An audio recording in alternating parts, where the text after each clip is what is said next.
Hey guys, it's Angie. Today I want to tell you about Softy Straws. I stumbled across these when I was looking for a straw for my iced coffee. Sometimes I still do protein shakes and smoothies and things like that, so I wanted something that was big enough that it could do that, but still get me my iced coffee. So I picked these up and I am not disappointed, y'all. They come in 4 beautiful colors. Check that out.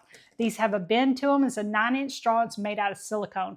They are completely flexible. Check that out. How many straws can you wrap around your finger and they still turn out okay? So this is a 9-inch straw. It's got a nice bend on it. I got some glass straws too, but they don't fit the little slot right here on the top of my cup. These do. Because they're flexible, I can mold them and bend them to get down in there. And check that out. These are made for 20 to 32 ounce tumblers. They're wide enough to get a good solid drink. I love them. I love the colors. I love the flexibility. What I like even better, they come with a squeegee. You know how straws can get all that gunk in there? All you gotta do is thread that down through the little opening.